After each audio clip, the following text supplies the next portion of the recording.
The McAlvany Weekly Commentary, covering monetary, economic, and geopolitical news events. We've had Powell and company basically create this idea for us that a 27-day bear market is sufficient to resolve a decade's worth of financial excess. So we would suggest that you've had a 27-day warm-up and your V-shaped recovery, but we had the catastrophic sell-off. We've had a nice bounce. What happens next? Of course, it's anyone's guess. Now here are Kevin Orrick and David McAlvany.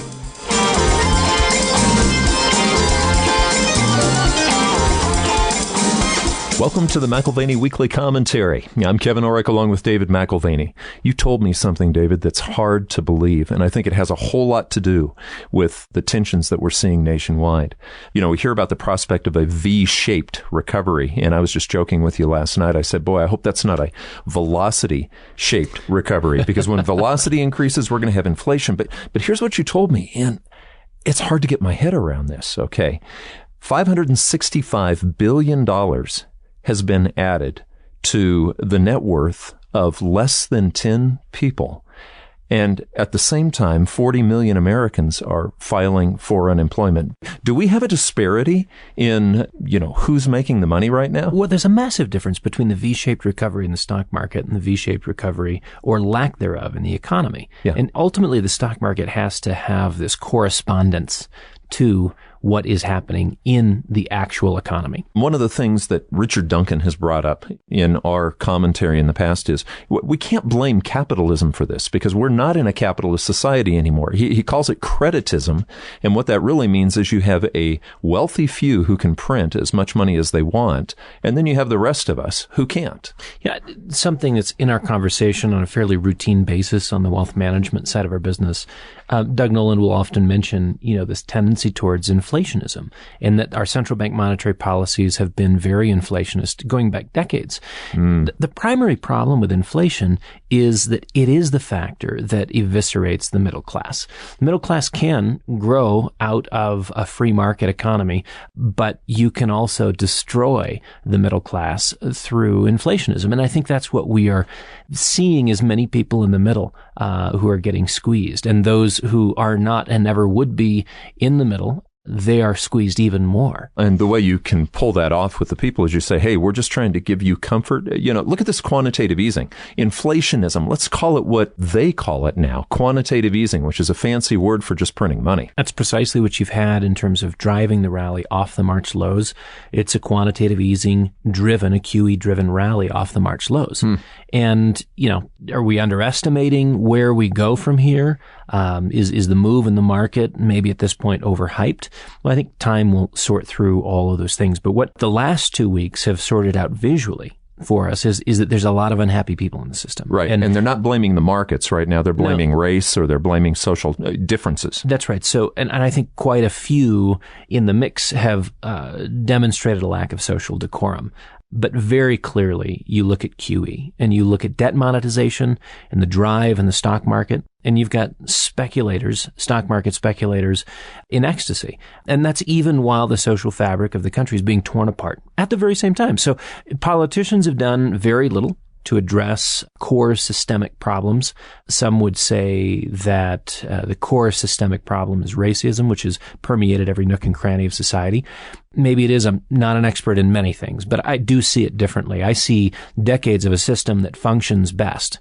A system that functions best for the educated, a system that functions best for the employed, and to the degree that that group has built an asset base, those assets have exploded to record levels, leaving the undereducated and underemployed in the dust. If you think about the kinds of comments that you would get from a typical parent, I really want you to go to college. I want you to go to the best college possible. Why is that? Right. Because we know that there is greater opportunity depending on how you measure against everyone else in society. How educated are you? What doors open for you from an Ivy League education versus blah, blah, blah. So we're all kind of aware that there is an improved lot in life and an improved increased income and ultimately asset base if you get the best possible education. Well, and the difficulty is if you're on the backside of that curve. I was talking to a wonderful client yesterday. This man has been putting together carefully, actually, an educated family. And he's just finished graduating his fourth daughter from college and paying for it. Now, he's in his 60s, and he's like, all right, Kevin, now I need to be looking at my nest egg. Well, I look at the self-sacrifice of his life, and it really cost him a lot to do that with his daughters. But think about the person who's saying, I've been unable to build a nest egg. They're on the backside of the curve, Dave. What do you do then? Well, if you've been unable to save and build that nest egg, you've also been unable to ride one of the greatest market expansions in history. Right. From the 1980s, not the last 10 years, but from the 1980s to the present, this is a period of time that has seen the stock market expand 33-fold from Dow 875, that's when the Dow gold ratio was 1-to-1, to Dow 29,000. And you can try and build an argument for race relations being terrible, but my view, and again, there's a lot of things that I don't know, but I tend to see politicians as the primary beneficiary of that meme, because you have a divided and angry people, which is a form of potential energy. That's an energy source waiting to be tapped by political interests for the purpose of generating more heat, not necessarily more light.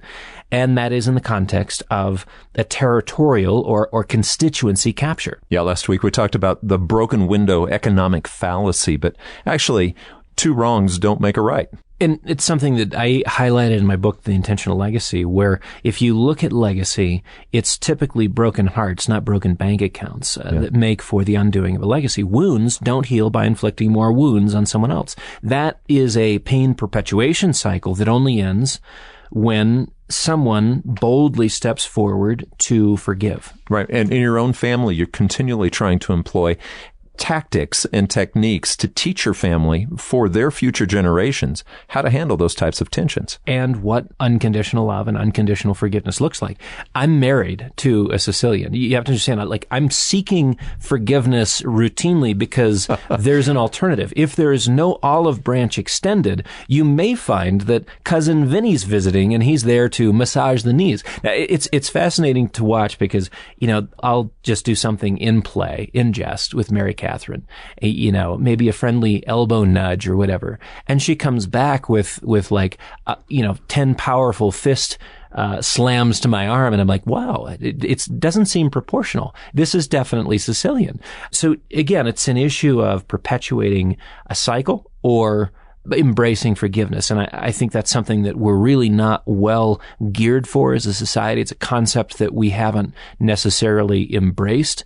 And so frankly, it's not a surprise that there is more heat than light generated. One of the great aspects of the system that we've had over the last few hundred years is that we have had more of a middle class than probably any time in history. But the social tension that is now there, when I started this, when we were first talking, $565 billion richer for less than 10 people at the same time that 40 million people are signing up for unemployment. There's a disparity here. Where's the middle? Yeah, well, and I would say, again, that the system functions best for the educated and the income or asset rich. So, again, high asset prices and income abundance are... This is not the source of poverty in America. The capitalist free markets are not what perpetuate poverty. They are the only thing in 5,000 years of financial history or any other kind of history, if you want to look at it from a different vantage point, that's allowed for a middle class to emerge. Think about that. For almost all of history, there has been a very clear-cut extreme of rich and poor. Only in the last 500 to 600 years of capital market development do you have a middle class. That never existed before. Never. So less than 10% of recorded history has anything we can describe as equal opportunity. And I think now we're in a context where, again, retribution, pain perpetuation, in my opinion, a lack of forgiveness, we're willing to tear it all down. Perfect system? Absolutely not.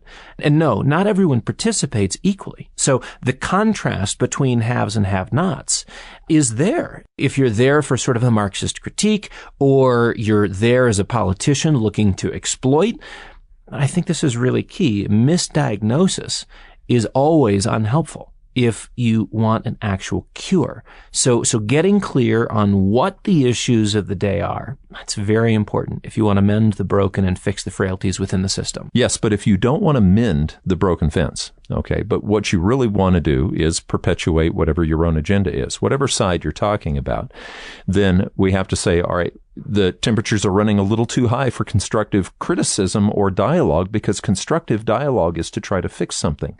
There are people out there right now not trying to fix things. It's working just fine for them. Right. And there was a book maybe 2 decades ago written about having a certain number of cups of tea. I don't know if it was 2 cups of tea or 3 cups of tea, but the basic idea of the book was, if you sit down with someone and share not 1 or 2, but maybe it's 3 cups of tea, and you listen to them and you dialogue with them and you understand who they are, what their story is, it's very difficult to hold prejudice. It's very difficult. It is very, very difficult. What if there was a third person in the room, though, Dave, and they were testing your political correctness? What I'm finding is I have a hard time being able to, other than in my own family, and even in my own family, I have a hard time being able to have constructive dialogue because there's this new language of political correctness. I mean, when the temperatures are high like this, right, people don't want to hear that. Yeah, and I think they are running a little too hot for constructive dialogue to occur at the moment.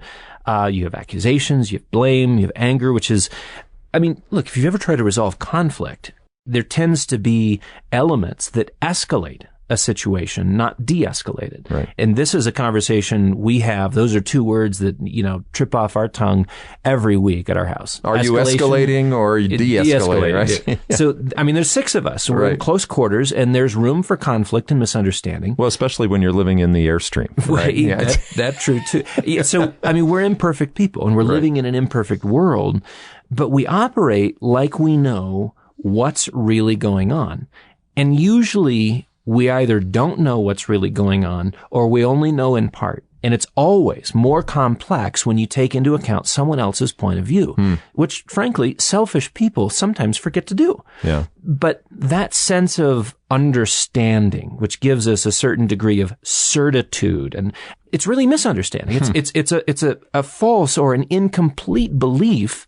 It doesn't matter how sincerely you hold it, but it leads to pride, it leads to defensiveness, it leads to personal injury, taking offense, anger, and even the desire for retributive justice. And I watch this play out almost daily. Mm-hmm. Okay, you can turn on the news and see it, but I see it in our living room because we have human nature on display. We've got kids who this is what happens. And it's no different seeing it extended on a larger stage. So maybe your kids are perfect, or maybe you're the perfect adult, but it's just not the case in our house. Okay, so you use the word stage, and I think when we talk about the media says that they're just objectively reporting what's going on.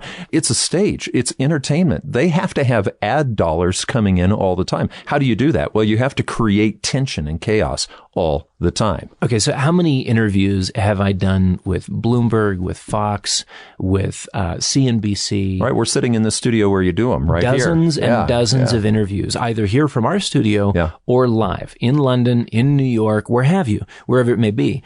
And it's been fascinating to see how they like to have multiple guests on to create conflict. And at one point, there was a Trish Regan show that I used to do with some regularity, and it was like an after the close, and they actually had like all the visuals of boxing gloves and bells ringing to start the next round. This is going to be a fight. And they're actually trying to do that. So how do you de-escalate? I mean, Kevin, I'm watching politicians intentionally escalate a very tragic circumstance with George Floyd. It's the same with the media. Yeah. The mainstream media is not in the healing business. Right. They're not even in the understanding business. And I can tell you that from looking at what they want to report and how they want to report it. They're in show business, Dave. It's show business. That's right. It's the entertainment business where worse is better because it's better for ratings, it's better for viewership, it's better for advertising revenue. Right. They have no intention of bringing light into the situation. Heat is absolutely what they require. Do you remember that book, Audition, that you and I both read by George, I think Shirtleaf, it was his name. But he really brings that out. He talks about good theater. Good theater has to have tension all the time. You have tension, release. It doesn't have to be true. It just has to have tension. Well, so we're back to incentives and incentive alignment. Media loves chaos. Yeah. Politicians, frankly, politicians love chaos. Then there's real people. Real people, when they identify a problem, if they have the skills to do it. Let's just fix the fence, please. Yeah. They want a real solution, which frankly, real solutions very rarely exist in the context of chaos. We want to be understood. We want to be heard. And if remedies are possible, we want those too. Media producers, professional politicians, in that sense, they're not real people looking for remedies. They're preying off the fears and anxieties and prejudices of others, whipping them up and keeping them going so that their version of success can be realized. And that is the routine cycle we see every 2 to 4 years in our political coliseum, because all of a sudden you feel like the neighbor that you had a glass of wine with last week, last month, last year, you don't even want to talk to because they've got the wrong sign in their yard. You know, and it's funny. I was in Denver this last weekend, and on one block, I've got a sign that's talking about Trump derangement syndrome. You know, obviously a pro-Trump person, and they're wondering why. And then you've got another sign, which just a few houses down says, you know, stop the virus, STD, which I guess stands for, stop the Donald. Oh. But, you know, it put in the language of a venereal disease. I mean, like this is what happens every 2 to 4 years, and media loves it. Politicians love it. They love to prey on our fears, anxieties, and prejudices. I don't like politics. I don't like being trapped in silence by the framing of issues where powerful entities, again, media and politicians, are basically coercively constructing things for their own benefit. Don't like it. You know, Dave, anybody in the healing arts, medicine, what have you, knows that the patient has to want to be healed. Okay. If you don't want to be healed, okay, you can take as much medicine as you want. You're not going to be healed. And so this is a root problem that we're talking about, because you've got various factions that actually gain and continue to gain through chaos and not healing. Yeah, I prefer a different perspective altogether. You go back 100 years, G.K. Chesterton wrote in his book, What's Wrong with the World? That was the title of the book. In the opening lines, he has the forthrightness to answer his question with, I am. Yours truly, G.K. Chesterton. Only the way Chesterton could have said it. Yeah. Oh, and your contribution to the chaos. If you want to make the world right, blaming others is only going to take you so far. Right. And I noticed that most people's baggage, I wrote a whole chapter on baggage. As a family, we've got a little bit of it. So I felt like I had something to say on the topic. So I noticed that most people's baggage is a burden, and they choose to carry that baggage. They refuse to ditch that baggage. It's almost a weird sort of baggage dependency. If you think of the hypochondriac with an illness, you have to have it to be who you believe you are. In the past, we've had Neil Howe on, and he wrote a wonderful book called The Fourth Turning, and he talks about how things look when a cycle is ending. The Fourth Turning was about 100-year cycles, but we're toward the end, or going through at this point what he believes is the fourth turning. Yeah, and again, from that perspective, I think there's reason to not only see hope or light at the end of the tunnel, if you will, because these kinds of social tensions emerge at the end of cycles. And generally, they resolve themselves with reforms and change and equalization. And I just hope that we're addressing the right issues. So there is a point to all this, and it seems obvious to me. I'm going to get to it here in a minute. Maybe it's not that obvious, but I hope we're addressing the right issues. I hope we're not dealing with intentionally cast shadows designed to inform our beliefs about reality and ultimately to determine our behavioral course.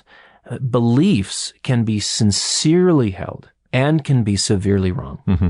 If we're going to discuss diabetes and you leave diet out of the conversation, that'd just be insane, right? So when we start talking about excesses in the financial markets, how can you not look at central banks and their contribution to money and credit creation? It's like the diabetic. We now require external inputs to balance our sugar and energy levels. Okay, so that goes back to this disparity that we started talking about. Okay, when you have less than 10 people making $565 billion in a system that also, at the same time, 40 million people sign up for unemployment at the same time, that's not capitalism, Dave. That is this disparity. It has to do with central banking and artificial stimulation. So they're prime beneficiaries of the QE to infinity theme.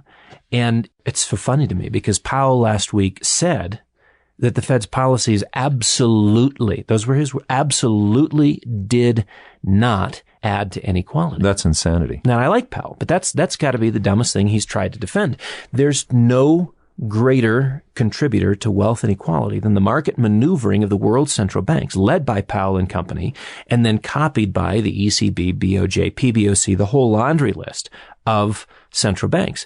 Easy money, cheap credit has always boosted asset prices and created a financial market bonanza. And that does not require a direct connection to the underlying economy. Yeah, you're either measuring vapor or you're measuring reality. Well, that's why Buffett's favorite valuation indicator compares the aggregate pricing of financial assets to the actual economy to see if one is getting too far ahead of the other. It's the Buffett ratio. You know, we've talked about price earnings ratios. We have for years and years. And even before we went into this COVID lockdown, we talked about the price earnings ratio being second only to the time that we had the tech stock bubble. And what's happened, even when the stock market had fallen thousands of points before this recovery, the price earnings ratio, the price of those stocks relative to the earnings of the company, actually continued to rise. So what we're seeing with all this quantitative easing is actually just pushing prices up of the valuation of assets, not necessarily earnings or, like you said, the Buffett ratio, economic benefit. Andrew Smithers joined us a couple times years ago before he retired, and definitely worth going to the archives for as we discuss the value of the price-earnings ratio, specifically CAPE, the cyclically adjusted price-earnings ratio, and Tobin's Q, measures of market valuation. And, you know, these are very helpful for knowing where you're at in time and what your expected rates of return will be over the next 5 to 10 years. Think of the Buffett ratio. There's a similar result if you look at price earnings, particularly towards the end of a credit cycle. Price is being driven off of an abundance of liquidity or credit. And so central banks are generating more and more of the price aspect of it. Earnings, if you're talking about something that relates specifically to economic activity, that's what begins to fade. So price can travel far and high while earnings decline due to lack of demand. This is a numerator-denominator issue. And again, you've got a measure of the goods and services demand for that in the economy. Okay, but stocks aren't the only thing that rise when you print money. Ultimately, it's what we eat. You know, you've talked, I remember, it was a decade ago when inflation was an issue over in India and rice itself was the issue. You had starvation. So when you have inflation, it's not just that it costs more going to the store. Some people actually starve.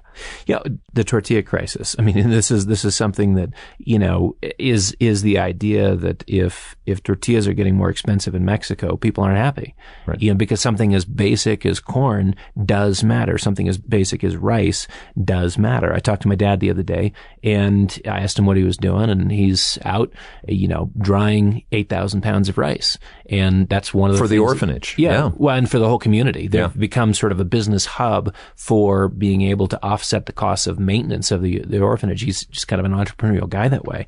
But the cost of food absolutely matters. So couple the dynamics we're talking about where you have gross wealth inequality with rising food prices. And guess what? It's not uncommon for frustrations to boil over. Stability in price for your main staple foods is a good anecdotal marker or a predictor for social and political stability or instability. And this is a theme we'll develop over the next few months. Modern monetary theory says that you don't have to have a budget anymore. That if you're a country that can print its own money, loan itself its own money, and then pay back with its own printed money, it just works just perfectly fine. So MMT, modern monetary theory, does it bother you, Dave, that our federal budget, because we're supposedly not on MMT yet, does it bother you that it's $4 trillion? Well, effectively, we are this year practicing modern monetary theory. And yes, we're not heartened by the federal budget deficit being on track for $4 trillion. The national debt has already surpassed 25.7. 25.7. What does it matter? We'll print the money. Don't worry about it. So the acceleration of debt accumulation, you had that during the Obama days, and then there's a failure both in his tenure and in Trump's to rein that in, to pay it down, in large part because of the way the Fed and the Treasury gains comfort from lower interest rates. Cheap credit, cheap debt encourages loading on more debt because the cash flow costs to accumulating more debt, they're minimal. So as long as rates are coming down, you can stack on more and more of the debt and you just don't have to worry about it. But if I'm one of these people who gains from the mentality of MMT or just the mentality that it's okay to continually go into further and further debt, what am I going to do for the public perception? Well, Dave, what I'm going to do is I'm going to build a scarecrow. Or you brought up shadows earlier, and I think you're referring to Plato's work. The shadows on the wall, that shadow is just a shadow. But if you can make someone feel like it's a real threat, and the real threat for the inflationist is if inflation actually kicks in. So they have to use misdirection, the shadow on the wall. They have to make everyone afraid of deflation. And then they have to tell everybody, hey, we're not quite making our inflation goal. We got to print more money. The deflation boogeyman. So is it real? Or is it just a shadow? Yeah. And so you're right, probably more like Plato's cave allegory, where, you're chained in a cave of ignorance. You watch the shadows cast by the fire and they dance on the wall around you. And you come to believe that that's real. And without a point of comparison, without daylight to challenge the shadows and reveal something else as truth, that's how you form your beliefs. Well, and then you have an academic to explain the shadow and say, hey, listen, that shadow truly is the looming danger of deflation. Exactly. So we see the shadow dancing on the wall of our mind, filled with horror, perhaps memories of the 1930s. And in that fear, we are captive. We're captive to particular policy courses. Now, let me explain a little bit more. The cave allegory is about education, and it's how we believe what we believe. To me, inflationism is endemic to our financial system. It's geared off of monetary policy accommodation, but the power of the deflationist argument as sponsored by the world central banks, again, interpreting history through a certain lens, is that from their vantage point, one that sees debt as assets. Can you imagine that, Dave? What if you taught your kids that as they, increase in their debt load, they're actually increasing in their assets? Yeah, well, for a bank it is, because you're issuing these IOUs and those become something that has a value with an income attached to it, right? So for the banker, it's debt as assets. Any shrinkage in the value of debts owed to the banking system. And again, you're talking about a highly leveraged system, which can't afford very much of a shrinkage at all. That's a trigger for financial instability, financial system instability, or in a worst case, failure. So deflating their assets, deflating debt instruments is intolerable. The other side of the coin is actually quite tolerable, inflating the asset values, which is what central banks have been prime sponsors of as they've expanded liquidity in the system. It pays. It pays to keep people in the dark, dancing with the shadows of deflation. It provides an allowance for your monetary policymakers to sort of engage in freewheeling inflationism, keeping the boogeyman alive. Whenever you look at a crime scene, you say, okay, who benefits? Who benefits? Because there's someone who's benefiting in any kind of crime. We talked about the bank benefiting from making people believe that deflation is a danger. Now we move to Wall Street, okay, because there's an awful lot of money made on Wall Street. But where does the benefit come on Wall Street? Well, they're wanting to see volume of trades, right? I mean, they're getting a little bit off of every volume of trades. So they want to see it rise from there. And let me be clear, because deflation can be an issue, and it's not a boogeyman in the sense that it's merely imaginative. Right. But using the art of misdirection, deflation allows the inflationists to go hog wild. And print money. And print money without the consequence of a failure of confidence in the system. So deflation is a useful tool, a trope, or meme that you can point people to.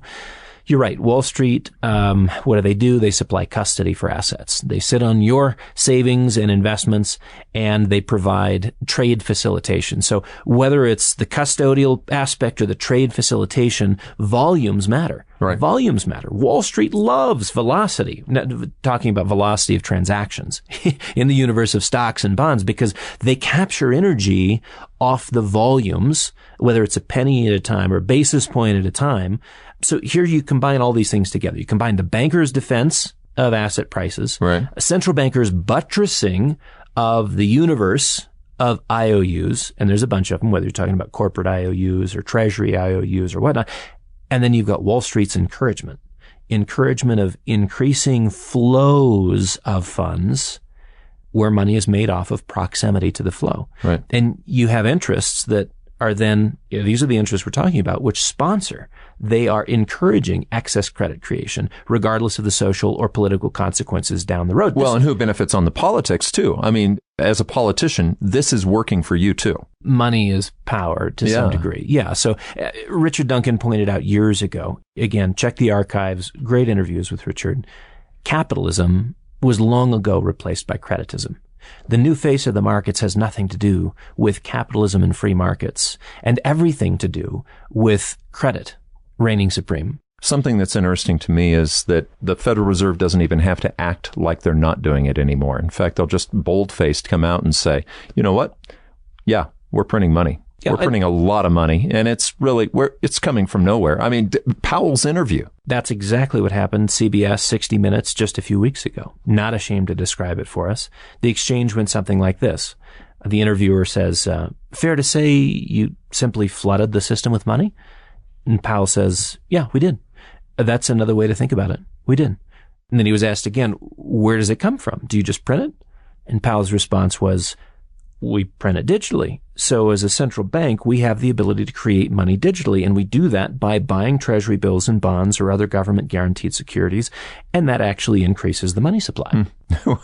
How can you fault him if he's basically saying, this is what we're doing. Don't try to stop me. Why would you? That's what we do. That's what we're designed to do, because actually the central bank is the backstop for the bank as a system, the financial system. And so, they're doing what they were designed to do. So money supply. I mean, this is why money supply is just skyrocketing right now. Right. So in Powell's comment from 60 Minutes a few weeks ago, you have it in a nutshell. The modern day printing press, without the ink and paper limitations of Weimar Germany or modern day Venezuela. You've got M2 money supply, which is now at $17.2 trillion. That's up 22% in less than a year. M2 is expanded by 22%. Do you remember when they used to compare the amount of new gold coming out of the ground with the expansion of money supply? And new gold coming out of the ground would be 1.5%, maybe 2% added to the money supply because gold was money. And they would say, okay, well, the money supply is actually increasing at 3%. There's a concern here for inflation. At this point, 22% up, no big deal. No big deal. Isn't it interesting that they've chosen an inflation target? This is an aside, maybe distraction, but they've chosen an inflation target of 2%, which is roughly the natural rate of increase if you're mining gold and have that as a part of the money system. That was part of the formula years ago. So you can have an increase in the money supply on the gold standard. What you can't have is an infinite increase in the amount of credit in the system because there has to be real money backing it. That was the limitation of the gold standard, which was intolerable to the banking community. And frankly, they feel like they've been freed from the shackles of monetary conservatism to do exactly what they want to do and paint a perfect picture for us, create a better world for us through infinite credit creation. But so back to Powell. Powell, he's honest. He talks on 60 Minutes. He highlights how the modern day printing press works, and his message is echoed by Alan Blinder, man who does truly see it like it is, when he's describing the past month's Fed activity. Straight up monetization. This is the former Vice Federal Reserve Chairman. He says, in round numbers, the Treasury issued about $1.5 trillion in new debt securities during March and April, and the Fed purchased an almost equal amount on the open market. Let's look at history, though. Okay, for the person who's listening to this commentary, good for you, because you're probably someone who studies economic history. It doesn't take a rocket scientist, okay? I'm not in any way trying to undercut you, Dave, but it does not take a rocket scientist to understand this stuff. You might be a rocket scientist in many ways, but this is pretty simple. Most people in the past who understood even the slightest bit of history would say that printing money creates inflation. Yeah. In any other period of history, this would have been a cause for concern. If you're a bond investor, if you're a currency trader, I mean, I will say, the dollar index, coming off of highs at 102 is at 96. It's breaking some key support levels. And I don't know if that's the beginning of a trend or of a dollar bear market. But when you are printing and going out and buying securities. Again, this is exactly what Blinder said. $1.5 trillion in new debt securities. The Fed purchased an almost equal amount on the open market. Yep, that's monetization. And experienced investors understand monetization is inflationary. Right. Monetization is inflationary. So, okay, but how do you keep people from seeing that? Yeah, the key is keeping inflationary expectations off the boil. So if you can imagine this kettle on the hot blue flames, how do you keep it from sending a signal? How do you keep it from whistling and blasting a tune that gets everyone's attention? What about the shadow on the wall? That's what about deflation? Exactly. Redirection, because the deflation shadow dancing on the side of the cave, it keeps the public chained in ignorance and out of the light. And on that basis, you can then govern their beliefs and ultimately their behavior. Okay, but you remember when we were talking before, last night we were just joking around and we talk about this V-shaped recovery, and actually we're sort of seeing that in the stock market. Definitely not in the economy, but the V-shaped recovery in the stock market, maybe it'll be a W, maybe it'll be some other letter. I don't know. But when we were talking about a V-shaped recovery, we said, boy, it hopefully will not be velocity that fills in the V.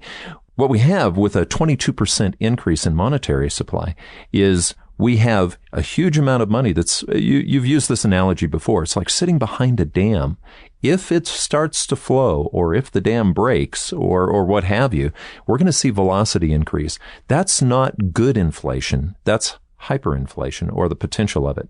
Yeah, thus far, there's been a control of the flow, right? So, yeah. I mean, velocity of money is more than anything. It's just measuring volume of the supply created, and then how many times it turns hands. Exactly, circulating. How quickly is it circulating? And it's very low right now. Velocity is extraordinarily low right now. Of the supply created, how much is circulating? How fast? The supplies have been created. The flow is largely directed to the asset markets, stock and bond markets, and that has left velocity very low, which is actually quite convenient if you don't want to see inflation. Mm-hmm. And it supports the deflationist fears of the central bank community. Again, where is inflation? Well, we can tell you where it is. It's in asset prices.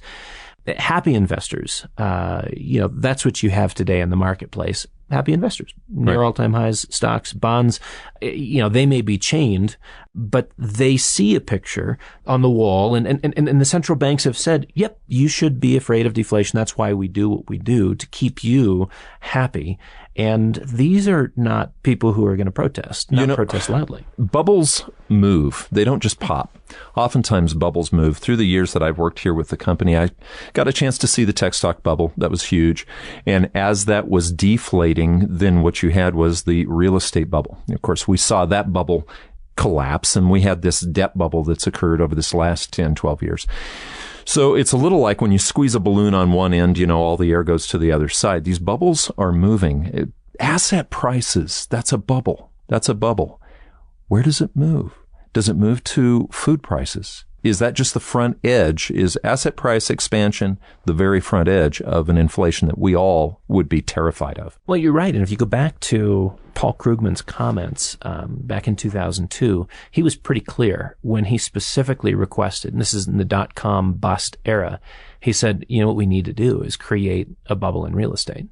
And so using monetary policy machinery to kind of move direction, move energy, move enthusiasm, and keep people engaged. Bubbles, do they migrate? Do they recreate themselves? What we've seen, I think, over the last 20 years is this one bubble sets the stage for the next and bigger bubble, sets the stage for the next and even bigger bubble to come. And so, we've had asset prices inflate. That's been on the front edge of what I think will be consumer price inflation as well. So the story of cave shadows has to be constantly whipped up. The fear of deflation, fixating on creating a healthy amount of inflation, which they've defined as 2%, contemplating 4%, but currently at 2%. It's been impossible to get to their target, which is why we're creating the new conversation around a new number. But if asset deflation is an elevated concern, then monetary inflation can fade into the backdrop. Mm-hmm. And that's an intended consequence. Of course, it's harder and harder to ignore the other consequence of monetary expansion, which is an asset price bubble. Yeah, but you give them higher stock prices. And my wife, she was talking to a friend, and this friend was very, very concerned about the economy, but she brought it up last week. She says, yes, but look at the stock market. Stock market's going up. I think things are going to be just fine. We're going back to normal. Yeah, this is not a normal economy. I mean, we don't know if we see a second round of COVID in the fall. We don't know how successful the attempts at reopening are. We don't know yet in terms of even the consequences of businesses that have shut already. Mm-hmm. Constant attention in recent years has been given to the potential for deflation of asset prices in particular. And investors have bought it. Right. So the cave shadow keeps your rapt attention. Yes, but that's what the economists tell you. They know more than we do, don't they? Yep. The purpose is served by retelling the deflation shadow narrative so that money printing, so that digital credit creation can go on a long time with inflation expectations being anchored to something that's not real, mm-hmm. right? So what we consider to be real is what is in our minds as a belief. And deflation stands large as a shadow cast on the firelit wall, but which is in fact only a shadow. Anchoring inflation expectations at low levels, what does that encourage? It encourages a stable currency. It mm-hmm. encourages lower than normal interest rates, which aid in perpetuating the increase in system-wide debt. Okay, so let's look at that because the debt has exploded, but the rates are almost zero. So the real problem and the real challenge right now, inflation isn't just the challenge. Inflation also pushes interest rates up. So if you've expanded your debt and you have this large sea of debt, like you had talked about, water behind a dam, if we're paying interest on all that water and that interest is rising, that sinks the ship. Well, and this is why, again, inflation, we want it.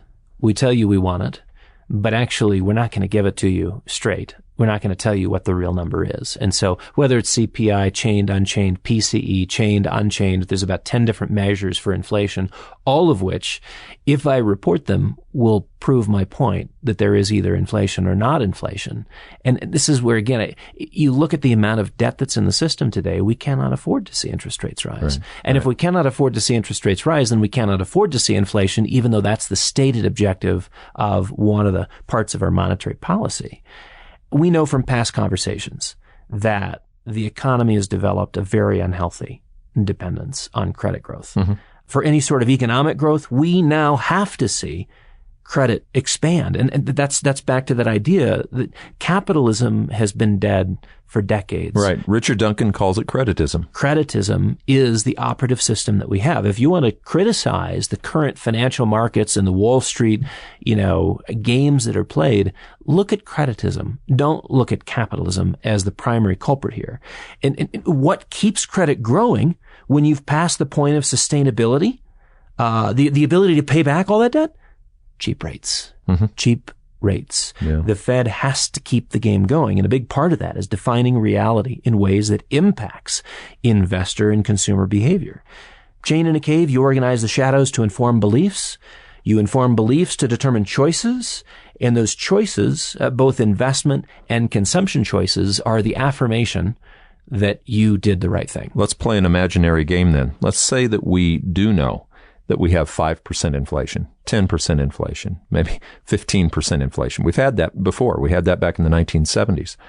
What would keep me in the bank with cheap rates? You talk about cheap rates. Why in the world would I stick in the bank if interest isn't keeping up with inflation? Do you remember when we were in Argentina a few years ago? Yeah. The man that we stayed with, he put all of his money into the next apartment or the next apartment. And that's what we saw in Argentina, is that people would rather bank themselves in the form of a second apartment rather than trust their savings to a financial system. Something real, yeah. What the financial system in Argentina was, and arguably still is, explicitly and grossly extractive, right?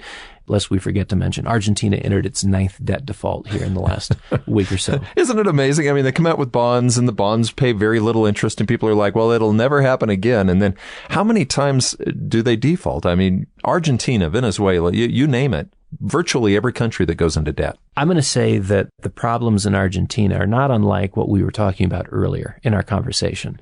When you have a wound, it's like a scratch in a record. You can move away from it, but ultimately it rotates around. The cycle comes back around and you find the scratch in that record again. It reveals itself again. 9th time we've seen a default. If they don't deal with their systemic issues, if they don't deal with the core problems, will there be a 10th?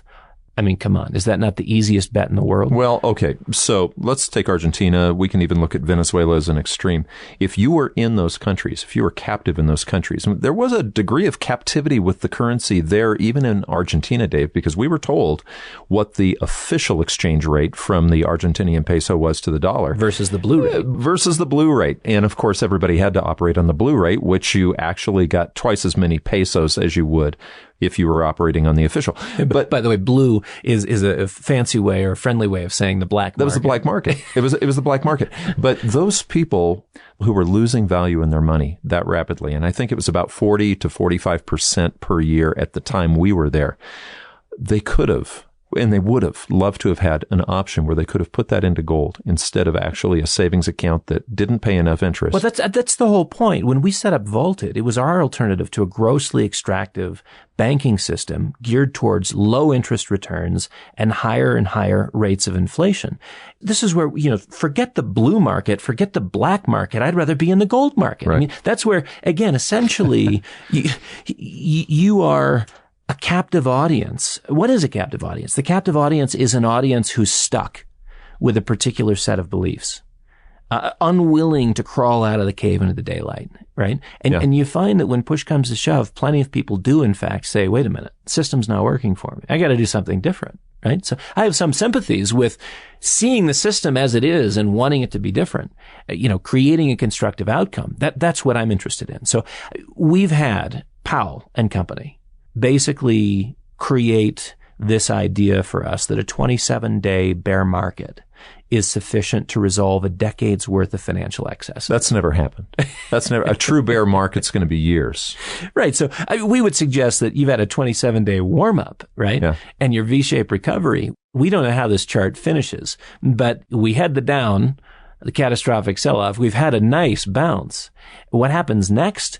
Of course, it's anyone's guess. But, would you believe that 10 years, or if you're looking at the credit markets and the gross expansion we've seen more over a 40 or 50-year period, that all those excesses are corrected in a matter of days? Yeah. I think not. I think there's time when you just exit the system. You talked about gold. As far as I'm concerned, if inflation is going to take my paper, I'm going to move to gold. If the stock market, if this isn't truly the shortest bear market in world history, or at least U.S. history, 27 days, I don't know. I'm not going to bet on that. Kevin, it reminds me of that period in the 1929 to 31 period where the stock market did sell off precipitously. And then it recovered significantly. And then all of a sudden, you had folks in the investment community who said, I thought I was on solid ground. And then the ground gave way. You've been listening to the McAlvany Weekly Commentary. I'm Kevin Orrick along with David McAlvany. You can find us at McAlvany.com. McAlvany.com. And you can call us at 800-525-9556. This has been the McAlvany Weekly Commentary. The views expressed should not be considered to be a solicitation or a recommendation for your investment portfolio. You should consult a professional financial advisor to assess your suitability for risk and investment. Join us again next week for a new edition of the McAlvany Weekly Commentary.